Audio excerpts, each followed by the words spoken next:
और न जानो बात, इश्क सो सिवा करूं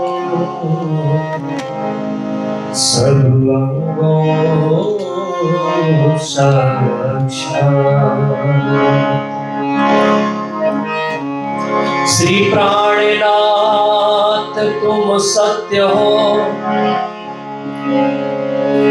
तुमसे चलत जहाज, मैं अधीन करनी नहीं, बाह कहे की लाज। सतगुरु दास है साथ सुंदर धाम, आशीष अपना दीजिए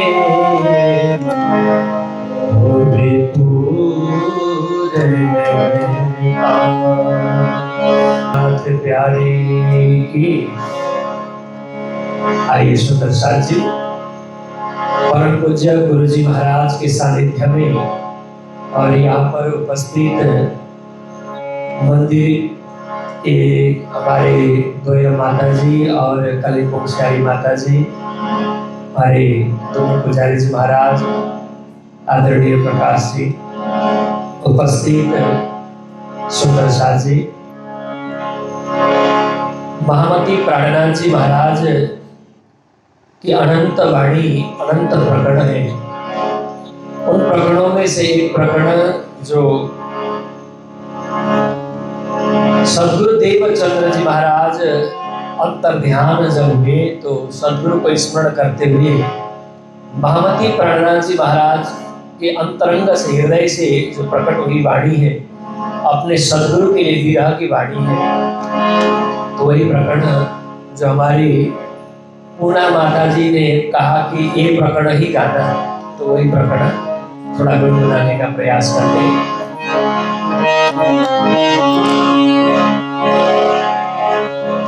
मेरे धनी के दुल्हा, मेरे धनी धाम के दुल्हा, मेरे धनी धाम के दुल्हा, मैं कर ना सकी पहचान, मैं कर ना सकी पहचान, मेरे धनी धाम के दुल्हा, मेरे धनी धाम के दुल्हा। सोरो में याद करे, सोरो में याद करे, मारे तकबान, मेरे धनी धाम के दुल्हा, मेरे धनी धाम के दुल्हा।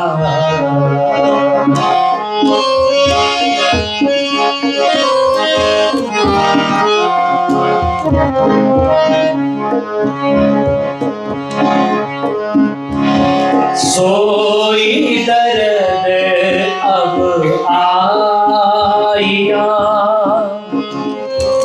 लग गया कलेजे घाव,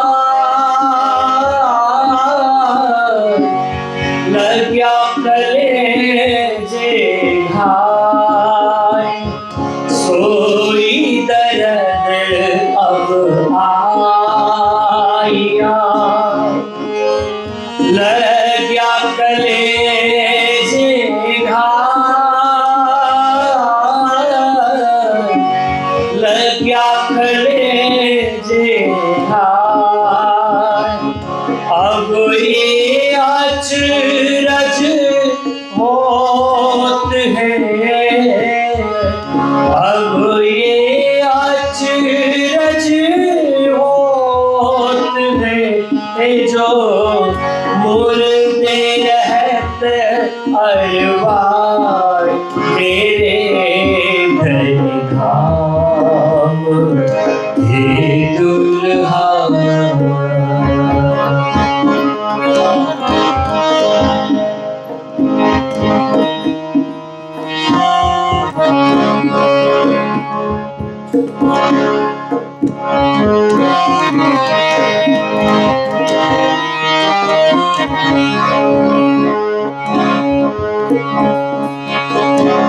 अपनाइत के दी कहूँ, जो करी हम सो तुम, जो करी हम सो तुम। अपनाइत के दी कहूँ, जो करी हम सो तुम, जो करी हम सो तुम। नींद उड़ाई बुलावने, नींद उड़ाई बुलावने, पहुँचाया कौल हुक्म मेरे घर धाम हे दुल्हा।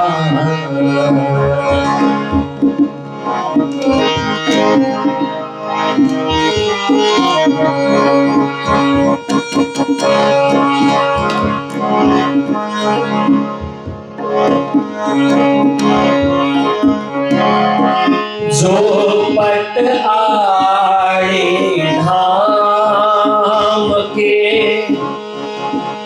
ताए देऊं जार बार, ताए देऊं जार बार। जो पट आड़े धाम के, ताए देऊं जार बार, ताए देऊं जार बार। कोई बीत करी के उड़ाइए, कोई बीत करी के उड़ाइए, जो लाग्यो देह विकार मेरे घर धाम हे दुल्हा। मैं कर ना सकी पहचान मेरे घर धाम हे दुल्हा, मेरे घर धाम हे दुल्हा। श्री सद्गुरु महाराज की बंदो सतगुरु चरण को करु धनि प्रेम प्रणाम। अशुभ हरण मंगल करना श्रीदेव चंद्र जी नाम। श्री प्राणनाथ निज मूलपति श्री मेहराज सुनाम, तेज कुंवरी श्यामायुगल को पल पल करूं प्रणाम। मंगल कृष्ण प्रणाम है, मंगल धर्म प्रकाश, मंगल सुंदर साथ है, मंगल धाम उजास। मंगल सुंदर साथ है, मंगल धाम उजास। बोलो वृंदावन बिहारी लाल की, श्री सद्गुरु महाराज की, श्री प्राणनाथ प्यारे की, महारानी बाईजुराज की, महाराजा छत्रसाल की जय, गुरु जी मंगलदास महाराज की जय, परमहंस राधिका दास महाराज की जय, श्री कृष्ण प्रणामी धर्म की जय, तीनों पुरी धाम की, सर्व सुंदर साथ की। आज यहाँ श्री कृष्ण प्रणामी मंदिर तो शाम में दर्शन करने के लिए आने का और आप सभी से मिलने का यह अवसर प्राप्त हुआ, क्योंकि हम लोग गोपाष्टमी के पावन पर्व पर प्रतिवर्ष भिवानी में राधिका धाम श्री कृष्ण प्रणामी मंदिर में वार्षिक महोत्सव हेतु आते हैं। उसी दरमियान में यहाँ भी आने का मौका मिला, तो यहाँ मंदिर में संचालिका के रूप में आप सबके बीच उपस्थित मीना माता जी, पूर्णा माता जी और कालिम्पोंग से हमारे साथ ही आई हुई माताएं जैसे सरस्वती माता जी, भीमा माता जी, साथ में बहन जयंती जी, और इधर हमारे कथाकार श्री लीलारस सागर जी, प्रणामी विश्व के संपादक प्रकाश जी, हमारे दोनों पुजारी जी और आप सभी माताएं बहनें जो यहाँ पर उपस्थित हैं, सभी को करबद्ध प्रेम प्रणाम।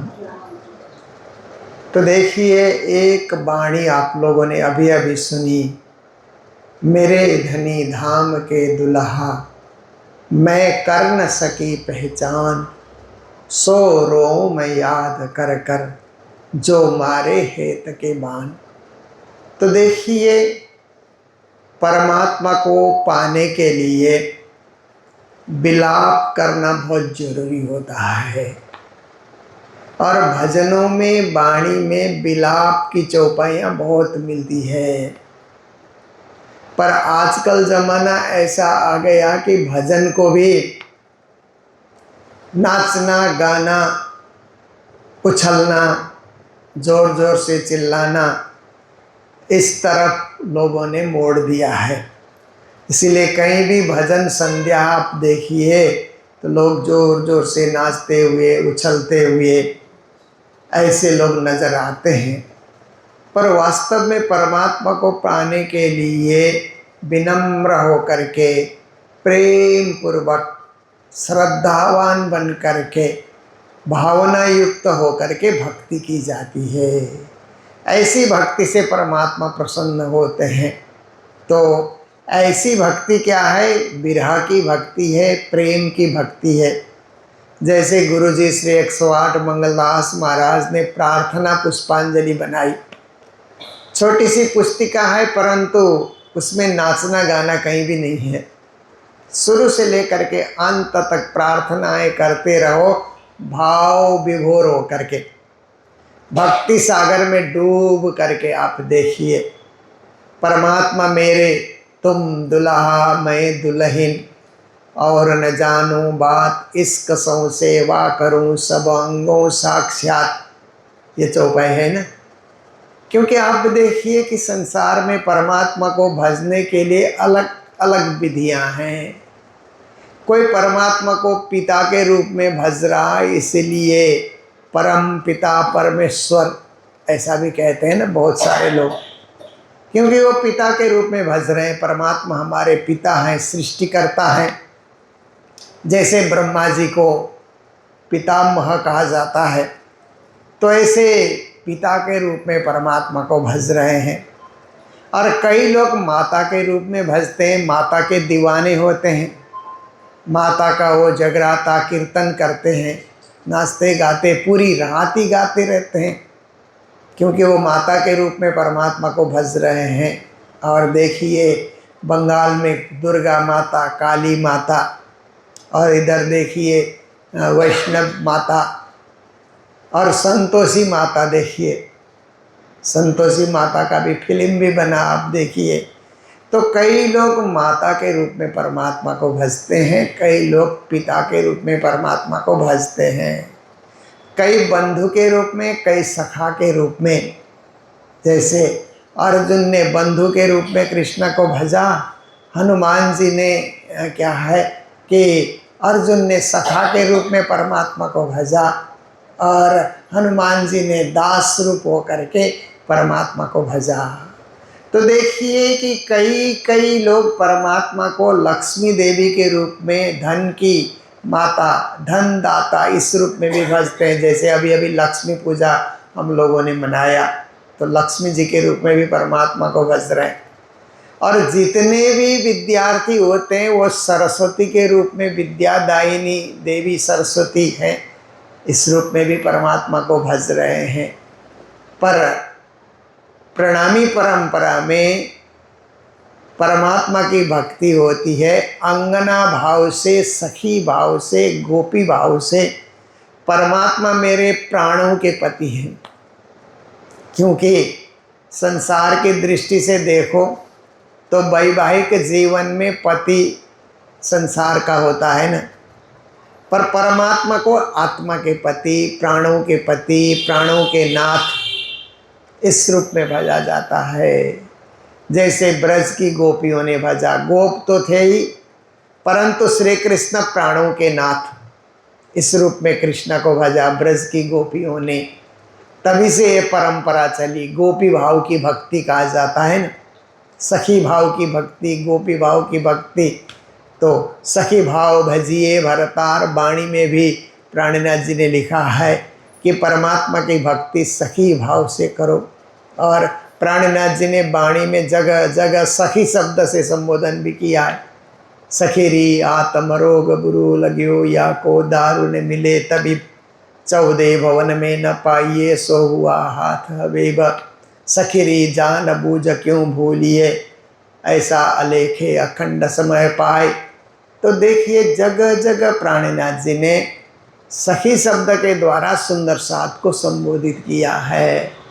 तो इसका अर्थ है कि सुंदर साथ तो पुरुष भी हैं, महिलाएं भी हैं, पर प्राणनाथ जी ने सखी शब्द के द्वारा क्यों संबोधन किया कि सबकी आत्मा तो सखी है ना। आत्मा अंदर जो है, पुरुष के अंदर भी जो आत्मा है, महिलाओं के अंदर भी जो आत्मा है, वो वास्तव में सखी है, परमात्मा की सखी है। वो आत्मा परमात्मा के परमधाम से आई है। उस आत्मा का निर्माण संसार में नहीं हुआ, केवल शरीर का निर्माण संसार में हुआ। आत्मा आकर के शरीर में बैठी, हृदय में आकर के आत्मा बैठी। इसलिए प्राणनाथ जी ज्ञान की दृष्टि से, अध्यात्म की दृष्टि से देखते हैं तो सबकी आत्मा सखी के रूप में उनको दिखलाई देती है। तो सखियाँ भी जब आत्मिक दृष्टि से, आध्यात्मिक दृष्टि से देखती हैं तो परब्रह्म परमात्मा श्री राज श्यामा को क्या है, दुल्हा दुल्हन के रूप में दर्शन करती है। तो दुल्हा का अर्थ शादी के दिन जो लड़के तैयार होते हैं या लड़कियां तैयार होती है संसार में, तो उसी दिन दुल्हा दुल्हन कहा जाता है ना। दूसरे दिन से कोई बोलता भी नहीं है उन लोगों को। पर परमात्मा हमेशा हमेशा हमेशा परमात्मा दुल्हा के रूप में रहते हैं, क्योंकि परमात्मा का स्वरूप अपरिवर्तनीय है। संसार का स्वरूप परिवर्तनशील है, इसलिए आज दुल्हा बना हुआ है, सुंदर लगता है। 2-4 साल के बाद देखो तो उसका स्वरूप उतना सुंदर नहीं रहेगा। और जो दुल्हन बनी है, धीरे धीरे घर में बाल बच्चे आते हैं तो उसका स्वरूप फिर पहले जैसा नहीं रहता है। बदलाव आ जाता है संसार में। पर परमात्मा के स्वरूप में कालत्रयेपि समान रूपेण यह तिष्ठति स सत कहते हैं। परमात्मा के स्वरूप में तीनों काल में कोई परिवर्तन नहीं आता है। हजारों साल पहले भी परमात्मा किशोर थे, आज भी किशोर हैं, हजारों साल बाद भी परमात्मा किशोरी रहेंगे। इसलिए एक श्लोक हम लोग बारंबार बोलते हैं ना प्रार्थना पुष्पांजलि में, चिदादित्यम किशोरांगम परे धाम्नि अभिराजितम स्वरूपम सच्चिदानंदम निर्विकारम सनातनम। कहते हैं कि परमात्मा चिद्घन स्वरूप है और आदित्य सूर्य जैसा उनका प्रकाश युक्त वर्णन है। जैसे सुबह सुबह सूर्योदय के सूर्य का दर्शन कीजिए तो कैसे किरणें भी दिखलाई देती हैं ना।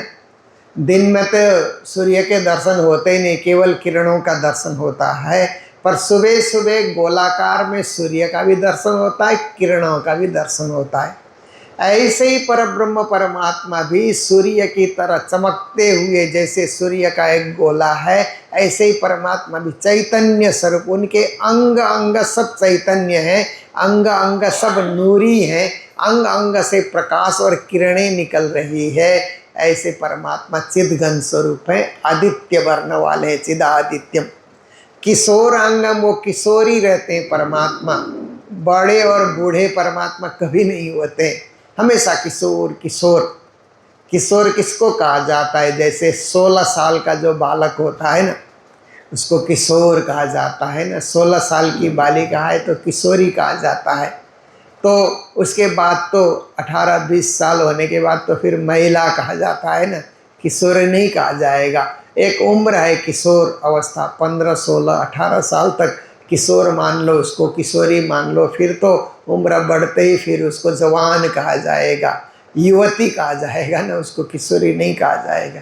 पर परमात्मा का स्वरूप परम धाम में सदा किशोर रूप में बना रहेगा, अनंत अनंत काल तक भी उनमें कोई परिवर्तन नहीं आता है, अपरिवर्तनीय है। पर हम लोग तो परिवर्तनशील संसार में रहते हैं ना, इसलिए हम लोगों को परिवर्तन की बातें ही समझ आती है, अपरिवर्तन की बातें समझ ही नहीं आती। ऐसे कैसे हो सकता है? पर परमधाम ऐसा है कि वहाँ के हर चीज़ में कोई परिवर्तन आता ही नहीं। महल है तो महल हमेशा ही बना रहेगा, नूरी है वो। और वहाँ पर जमुना जल है परम धाम में तो उतना ही बहता ही रहेगा। वहाँ कभी बाढ़ आना, कभी सूखा पड़ना, ऐसे कुछ होता नहीं है, अपरिवर्तनीय। उतना ही जल, उतना ही प्रवाह, उतनी ही उसमें तेज, उतनी ही उसमें शक्ति, उतना ही उसमें बहाव, वो वैसा का वैसा बना रहेगा, हमेशा एक रूप में बने रहना। तो फिर परमधाम के बाग बगीचे हैं तो उनमें कभी क्या है कि संसार के बाग बगीचे में तो ऋतु के हिसाब से परिवर्तन आता है। बसंत ऋतु है तो पत्ते निकल आते हैं, छोटे छोटे छोटे पत्ते निकलते हैं, फिर धीरे धीरे बड़े हो जाते हैं। और जैसे ही शीत ऋतु आती है तो पत्ते गिर जाते हैं, धीरे धीरे वो बूढ़े हो जाते हैं और पत्ते गिर जाते हैं ना, फिर नए पत्ते निकल करके आते हैं। दुनिया की रीत है। इसलिए एक बार की बात मैं आपको बताता हूँ कि ये पत्ता वृक्ष से गिरने लगा तो गिरते गिरते उस पत्ते ने कहा कि हाँ, वो बोलता है, पत्ता बोला वृक्ष से, सुन वृक्ष बन राय, आपके बिछुड़े ना मिलेंगे, दूर पड़ेंगे जाए। पत्ता अपने वृक्ष से बोल रहा है कि हे बन राय, हे बन वृक्ष, अब हम गिर रहे हैं, आपसे जुदा हो गए, आपसे भिन्न हो गए, तो अब ऐसे जगह जा कर के हम गिरेंगे, दूर जा कर के गिरेंगे, कभी आपसे मुलाकात नहीं होगी। ऐसा करके पत्ता ने जब कहा तो वृक्ष क्या जवाब देता है? वृक्ष बोला पात से, सुन पत्ते मेरी बात, इस जग की यह रीत है, एक आवत एक जात। वृक्ष ने पत्ते को समझाया, क्योंकि पत्ता तो छोटा है, बड़ी बात नहीं समझ सकता है। वृक्ष तो महान है, वो तो बरसों से खड़ा है, इसलिए वृक्ष पत्ते को समझा रहा है कि अरे पत्ता मेरी बात को सुन ले। ये जगत की रीत ऐसी है कि एक आ रहा है एक जा रहा है। घर में नए नए बच्चे जन्म लेते हैं, बूढ़े लोग फिर चले जाते हैं दुनिया को छोड़ करके, नए आ रहे हैं, फिर परिवर्तन होते होते वो भी बूढ़े हो जाते हैं, फिर चले जाते हैं। हमने बाप दादों को देखा, फिर उसके बाद माता पिता को देखा, वो भी चले गए। अब धीरे धीरे हम लोग भी उसी मार्ग में आगे बढ़ रहे हैं। फिर आने वाले आ रहे हैं, नए नए लोग आ रहे हैं। ये धरती कभी खाली नहीं होती है। जैसे वृक्ष के पात नए नए निकल आते हैं, इसी तरह सृष्टि में मानव की कोई कमी नहीं रहेगी। नए नए आते ही रहेंगे, पुराने जाते रहेंगे, क्योंकि ये परिवर्तनशील संसार है। इसलिए हमारे ज्ञानियों ने कहा, परिवर्तिनी संसारे मृतः को वा न जायते। संसार परिवर्तनशील है, इसलिए हरेक को एक न एक रोज मृत्यु को सामना करना पड़ेगा। ऐसी संसार की स्थिति है। पर परम धाम में मृत्यु नाम की कोई चीज़ है नहीं, वहाँ कोई मरता ही नहीं है परम धाम में। वहाँ तो सदा जीवन, सदा का जीवन, सदा काल का जीवन वहाँ पर है। वैसा ही जीवन बना रहेगा, अनंत काल तक वैसा ही जीवन बना रहेगा। वहाँ के वृक्ष, परम धाम के जो वृक्ष हैं, वो वृक्ष के पात भी नहीं गिरते हैं, क्योंकि बुढ़ापा आती नहीं वहाँ पर, तो पात कहाँ से गिरना। और वहाँ पर जो पक्षी हैं उनके पंख भी नहीं गिरते हैं। तो ऐसी वो दिव्य परम धाम है। एक पात न गिरे वृक्ष का, ना खिरे पंखी का पर, नया पुराना इता ना हो वहीं जंगल व जानवर। श्री जी ने वाणी में कहा कि वृक्ष का एक पात भी नहीं गिरता है, पक्षी के पंख भी नहीं गिरते हैं, नया और पुराना कुछ होता नहीं। वहाँ तो एक समान है, वहाँ पर अपरिवर्तनीय है। जंगल और जानवर भी ऐसे के ऐसे बने रहते हैं, उसको अखंड कहा जाता है। इसलिए हम परम धाम की भक्ति क्यों करें? अखंड होने के लिए। संसार तो खंडित है, संसार में खंड खंड में हम लोग जी रहे हैं। और यहाँ पर परिवार भी खंड हो जाता है ना। जैसे थोड़ा परिवार बड़ा होता है तो बड़ा लड़का बोलता है मैं अलग से रहूँगा, शादी होते ही लड़के लोग बोलते हैं हम अलग रहने लग जाएंगे। फिर कभी कभी तो छोटा लड़का भी बोलेगा हम भी अलग रहेंगे, तो माता पिता ही रह जाते हैं घर में। देखिए, तो ऐसी भी संसार की स्थिति होती है।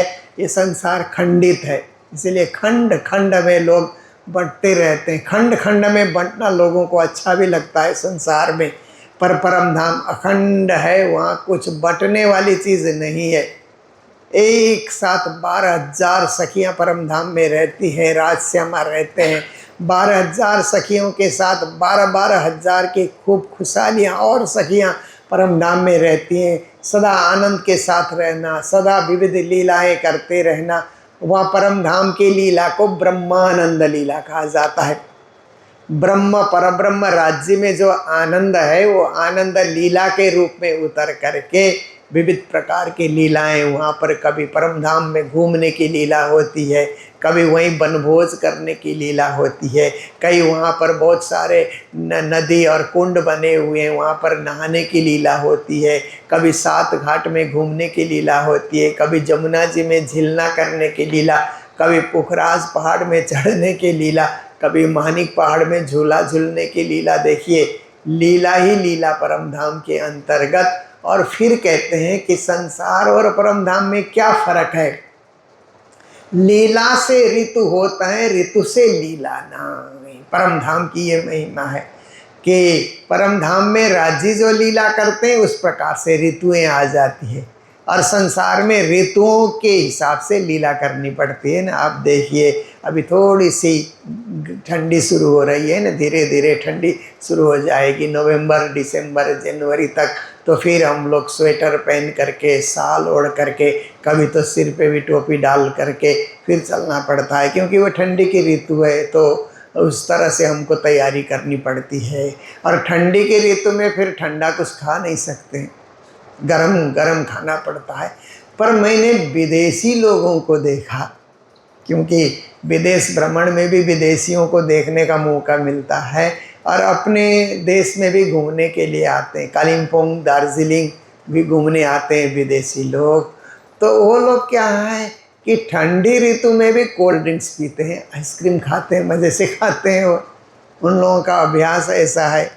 पर हम लोगों का ऐसा अभ्यास नहीं है कि ठंडी की ऋतु होती है तो सब गरम गरम ही चाहिए, ठंडा खाते ही गला बैठ जाता है, सर्दी लग जाती है। हम लोगों को अभ्यास कम है क्योंकि हमारे बाप दादों ने यही सिखाया। हमारे शरीर की प्रकृति ही ऐसी है, उनके शरीर की प्रकृति शायद वैसी रही होगी।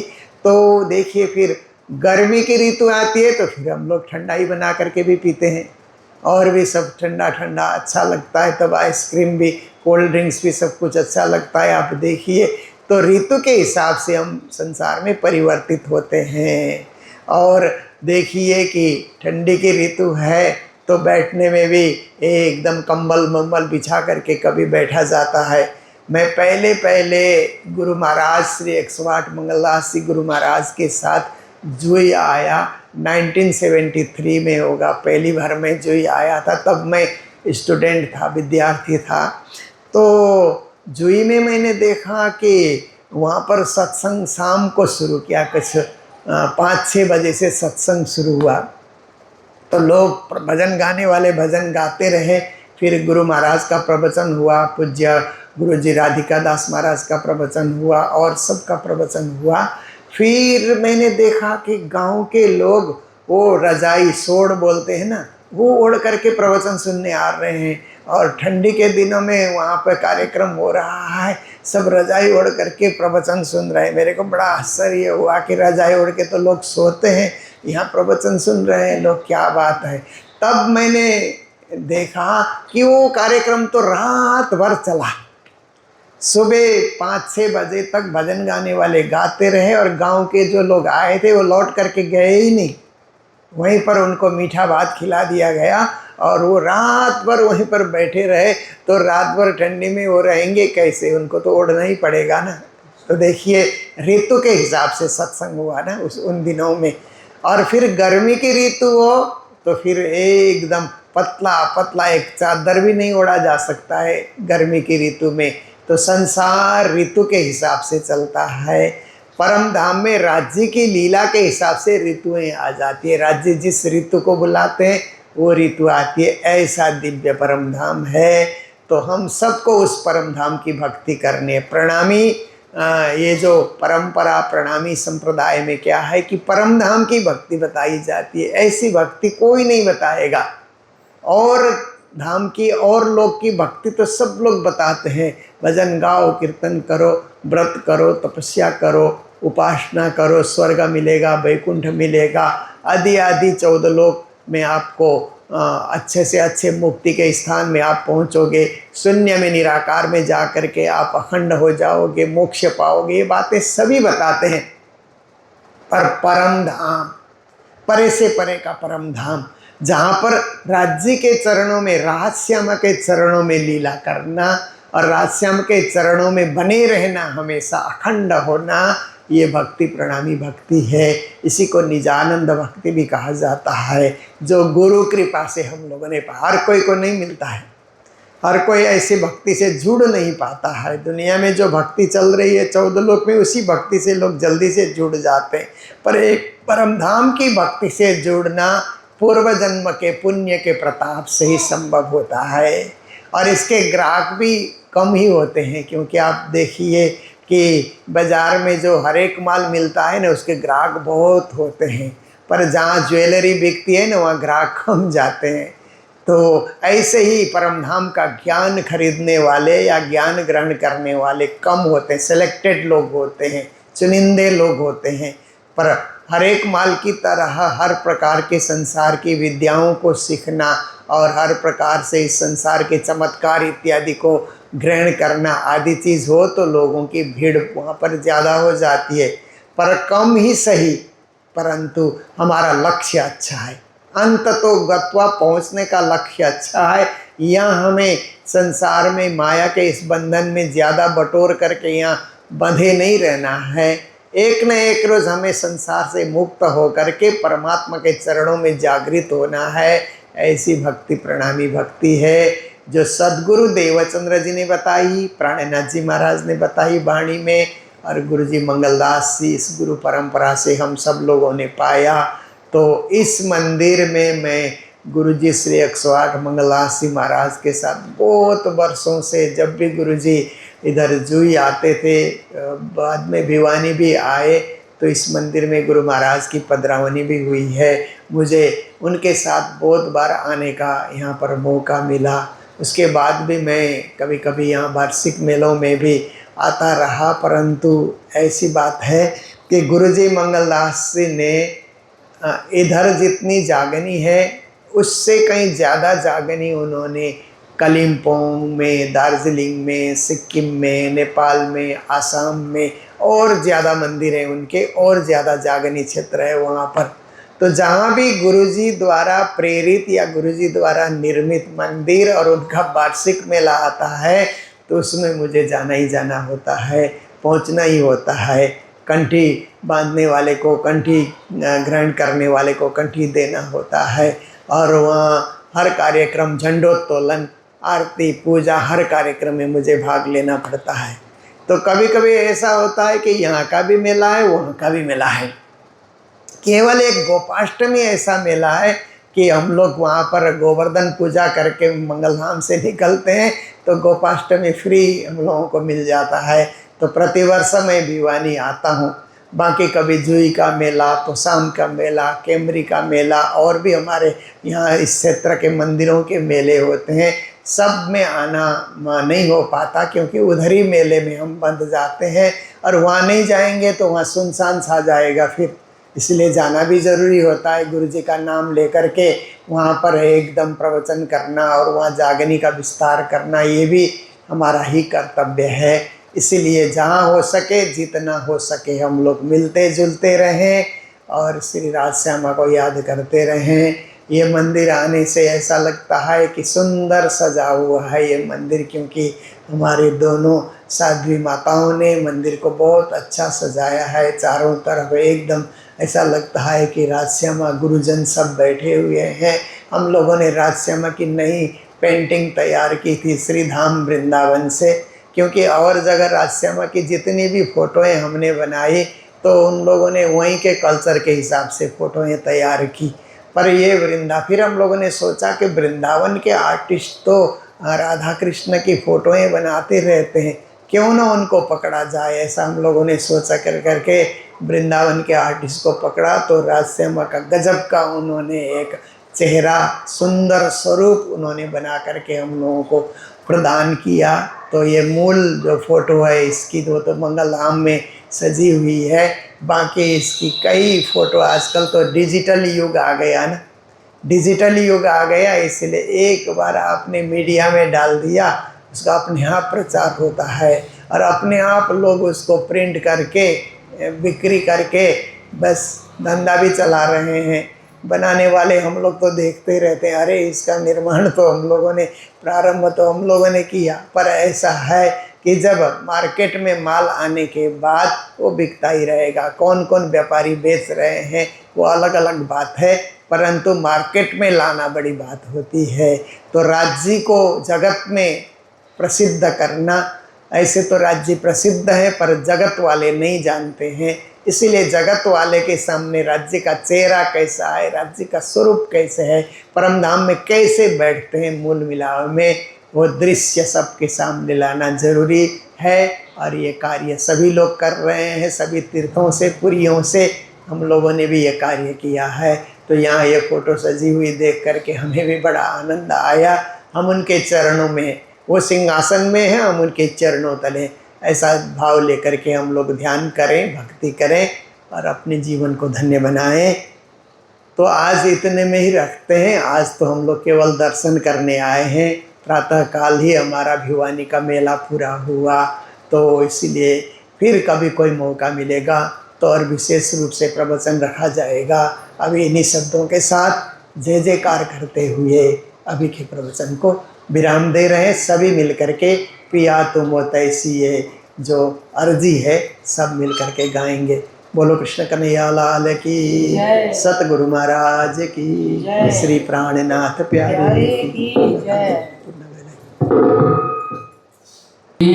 तुम हो तैसी कीजियो मैं अर्ज करो मेरे पियो जी, हम जैसी तुम जिन करो मेरा तलप तलप जाए जीव जी, जुड़ा तो जी वे नहीं क्यों मीठे दिल की प्यास जी, तुम बिना मैं किन सुखा हूँ, तुम हो मेरी आस जी, आस बिरानी तो करो पिया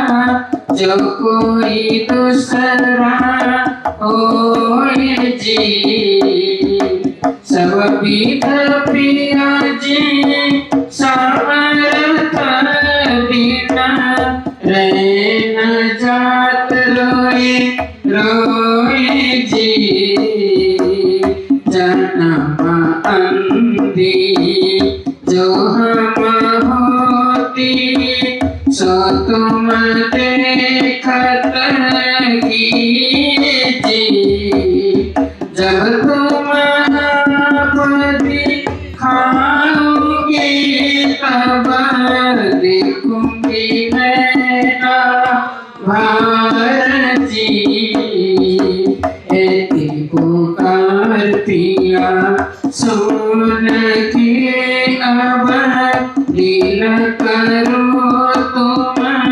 जीन जी, छिन छिन खबर लीजियो मैं अर्ज करो दुल्हन जी, इतने अर्ज मैं तो कारी जो आड़ी भरी अंतराय जी, सो आड़ी अंतरा टाल के दूल्हा लीजियो कंठ लगाए जी, कंठ लगाए के कंठ सौंपिया कीजियो हास लाश जी, वार में जाए श्री इंद्रवती पिया कदम राखो पास जी, तुम दुल्हा मैं दुल्हनिया और न जानो बात जी, ईशक सो सेवा करो पिया सर्व अंग साक्षात जी, सदा सुख दाता धाम धनी मैं क्या कहूँ इन बात जी, शिवा जुगल किशोर पर अंगना बलि बलि जात जी, पिया तुम हो तैसी कीजियो मैं अर्ज करो मेरे पियो जी। बोलो श्री प्राणनाथ प्यारे की, सतगुरु महाराज की, आज के आनंद की, कृष्ण प्रणामी धर्म की जय, सर्व सुंदर साथ की जय।